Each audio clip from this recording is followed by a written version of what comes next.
Hi friends, मैं हूं आपका फ्रेंड नमीश निगोतिया एडवोकेट और आप देख रहे हैं मेरा YouTube channel legal advice for everyone. दोस्तों, यदि कोई व्यक्ति रिवेंज या बदला लेने के लिए किसी व्यक्ति के खिलाफ झूठी एफआईआर या फर्स्ट इंफॉर्मेशन रिपोर्ट दर्ज करवा दे तो ऐसे केस में एक्यूज को क्या क्या स्टेप्स लेने चाहिए जिससे कि वो तुरंत फर्स्ट इंफॉर्मेशन रिपोर्ट को रद्द करवा सके और उसको बहुत लंबी क्रिमिनल ट्रायल फेस ना करनी पड़े। तो सबसे जो पहला स्टेप है उसको वो करना चाहिए कि उस एफआईआर की सर्टिफाइड कॉपी ऑब्टेन करनी चाहिए। सर्टिफाइड कॉपी कैसे ऑब्टेन की जाती है इसका मैंने एक डिटेल वीडियो बनाया है, तो उसका लिंक मैं डिस्क्रिप्शन में शेयर कर रहा हूं। तो कंसर्न कोर्ट से उसकी सर्टिफाइड कॉपी लेकर के उस एफआईआर की थॉरो स्टडी करनी चाहिए और ये देखना चाहिए कि कौन कौन से फॉल्स एलिगेशंस उस एफआईआर में लगा दिए गए हैं।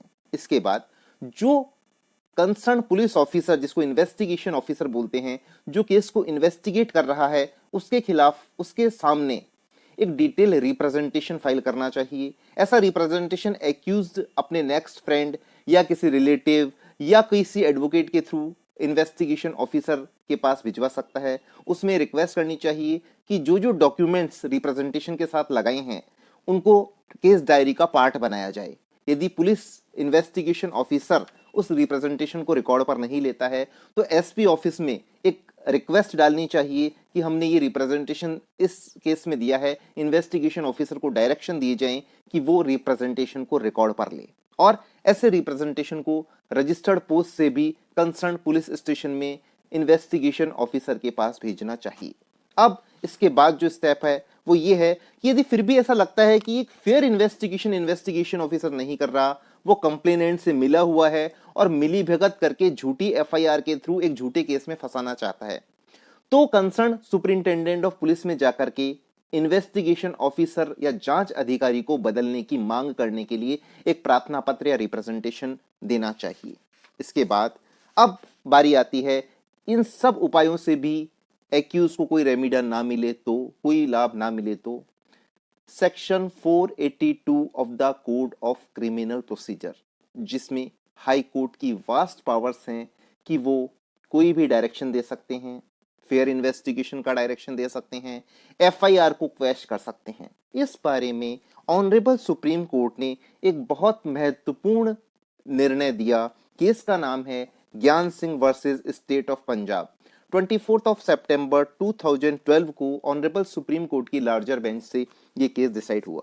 इसमें कहा कि हाई कोर्ट की पावर्स 482 में है कि वो कोई भी एफआईआर या क्रिमिनल प्रोसीडिंग को रद्द या क्वैश कर सकती है to secure the end of justice.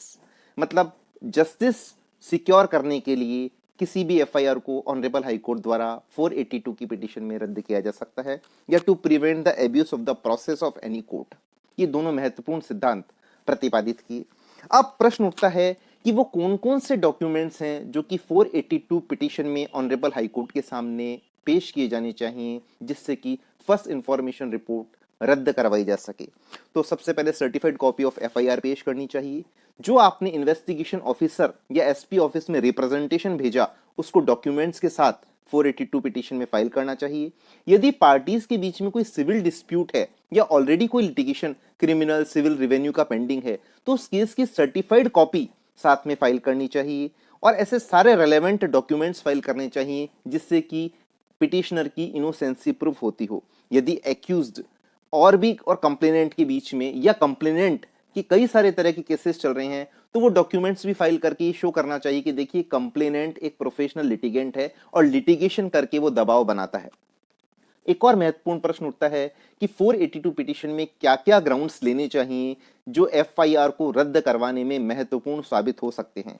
तो वो ग्राउंड है कि कंप्लेनेंट और पुलिस की मिलीभगत है, पुलिस ने फेयर इन्वेस्टिगेशन नहीं किया है, जांच अधिकारी या इन्वेस्टिगेशन ऑफिसर ने विटनेसेस के प्रॉपर स्टेटमेंट्स को रिकॉर्ड नहीं किया है, जिन जिन डॉक्यूमेंट्स को रिकॉर्ड पर लिया जाना था वो नहीं लिया, पिटिशनर या एक्यूज्ड का रिप्रेजेंटेशन को रिकॉर्ड पर नहीं लिया और पुलिस ऑफिसर और कंप्लेनेंट मिले हुए हैं और कंप्लेनेंट का एफआईआर दर्ज करवाने के पीछे अल्टीरियर मोटिव है कि वो अपने किसी दूसरे बेनिफिट में एक्यूज्ड किस दूसरे केस में एक्यूज्ड से रिवेंज लेना चाहता है। इस कारण दबाव बनाने के लिए ये झूठी एफआईआर दर्ज करवाई गई है और अंत में रिलीफ लिखना चाहिए कि इस एफआईआर को क्वैश किया जाए, अन्यथा पिटिशनर को बहुत लंबी क्रिमिनल ट्रायल फेस करनी पड़ेगी।